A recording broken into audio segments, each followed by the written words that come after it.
I want to run through a scenario with you right now where the Strategic Homeland Division doesn't exist. What I'm wanting to see is how much has the division actually managed to achieve in curving the outcome of the events that have played out. Understandably, the story is still running its path, so in this alternate timeline, we're going to put a line in the sand and see how different things could be up until this point in the story. What will it take to save what remains?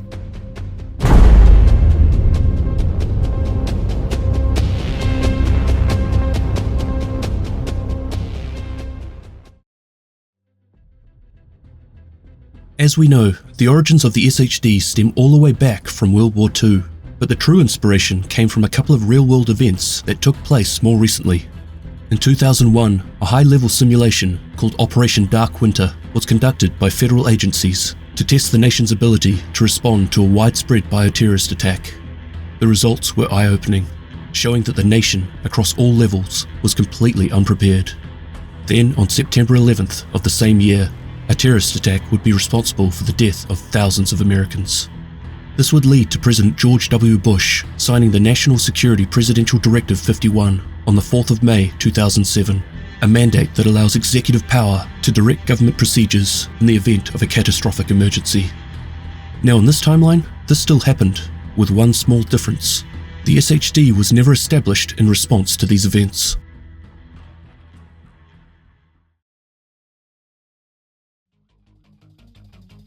The first wave of agents were activated shortly after the green poison outbreak occurred in Manhattan, New York. Their mission was to support the JTF in containing the widespread anarchy that was unfolding throughout the center of Manhattan.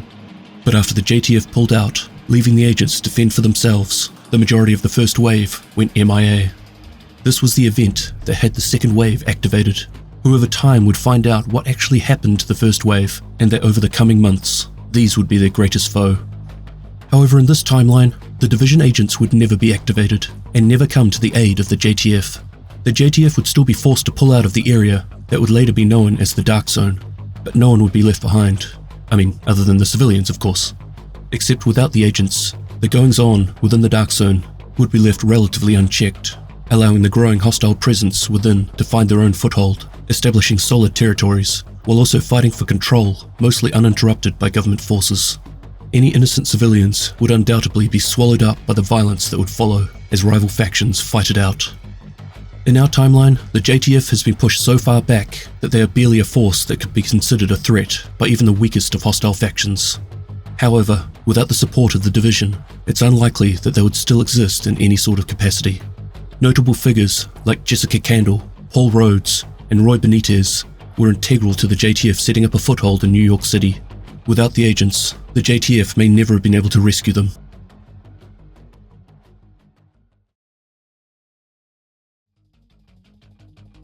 Over the last 10 months or so, the division has been responsible for picking apart most hostile groups and eliminating their leadership. For some, this has led to the group falling apart, being absorbed into another faction, or the mantle of responsibility being shifted on to the second in command.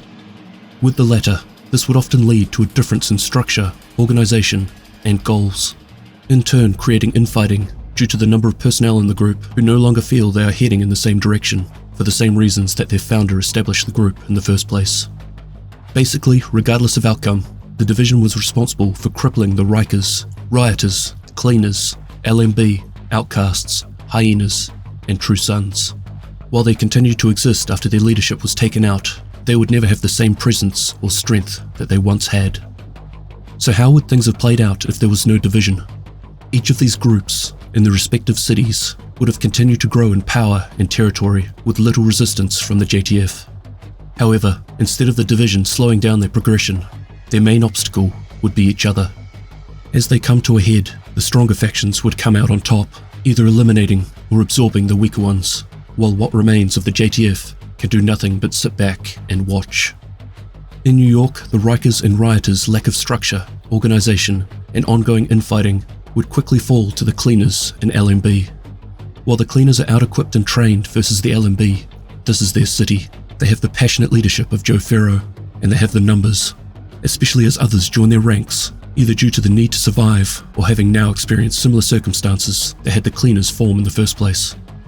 There is a chance that the LMB and Cleaners will either join forces or create a truce going forward, allowing them instead to commit resources to spreading their influence outwards from the city. In Washington, D.C., the Hyenas will quickly prove to be no match for either the Outcasts or the True Sons. The Outcasts and the True Sons will each carve out large portions of the city for themselves. While the Outcasts should be absolutely no match for the True Sons, their large numbers and cult-like organisation under Emmeline Shaw's leadership will have them not only continue to grow in number, but their unorthodox style of fighting and ambushing the True Sons' forces will constantly have them on the back foot. Due to their history, there is no chance of any sort of alliance or peace between these two groups.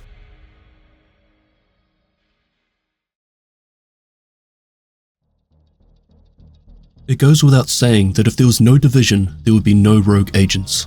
These individuals would still be around, but they wouldn't have the advanced training, technology, or quite the same presence. It's possible that they would have just created their own faction, but I find this unlikely, as most of the rogues didn't know each other outside of the division, plus a large number of them only turned rogue because of what happened to the first wave, or were manipulated by Aaron Keener. More likely is that the individual agents who wanted to do something would have joined the JTF, LMB, True Sons, or Black Tusk. However, we also wouldn't have Vitaly Tronenko. After the LMB captured Vitaly, Keener took off for them when the division were attacking their headquarters at the UN building. From there, he would drop him off as a trade with the Black Tusk, but not before he had Vitaly create the Eclipse virus. The division would intercept this trade and rescue Vitaly, but at this stage, Vitaly hasn't done anything particularly useful since his release.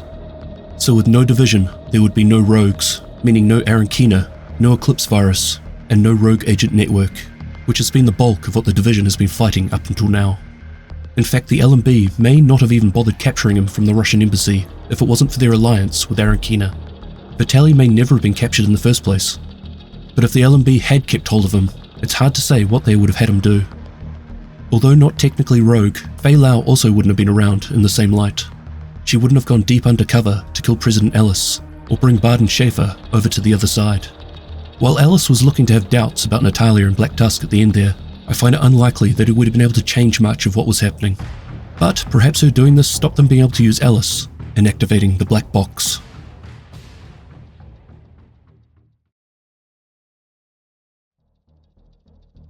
The government in our timeline is pretty much non-existent.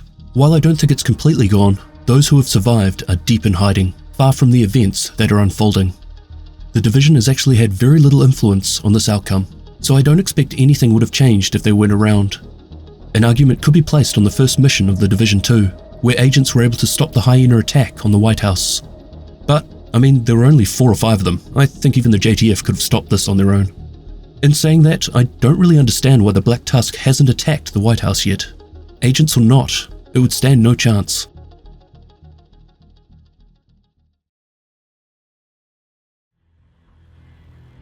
Here is where I think the true impact of having no agents around would be.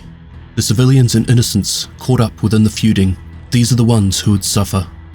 Settlements outside the major cities should be fine, at least for now, but the ones we are aware of, within New York City and Washington DC, these would take a much different form.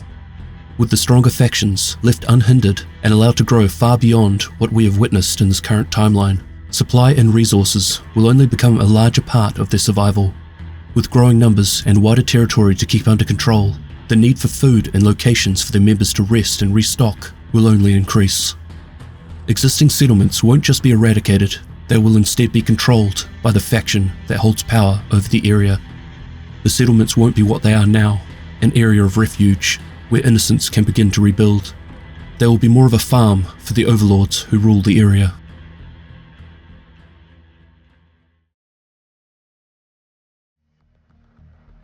As we now know, the Black Tusk and Natalia have been in the picture since early on in the outbreak, likely long before. Before their invasion of Washington DC, they were keeping an eye on all of the warring factions.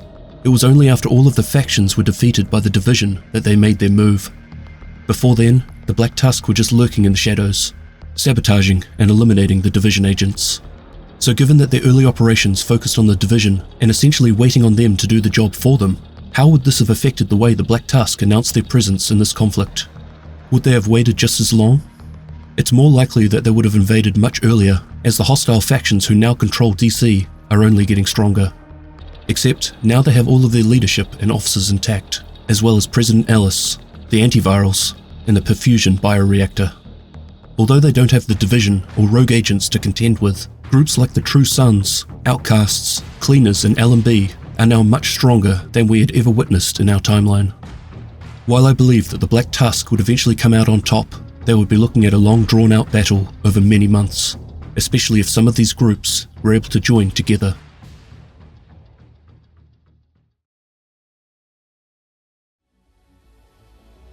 Obviously, this is completely hypothetical.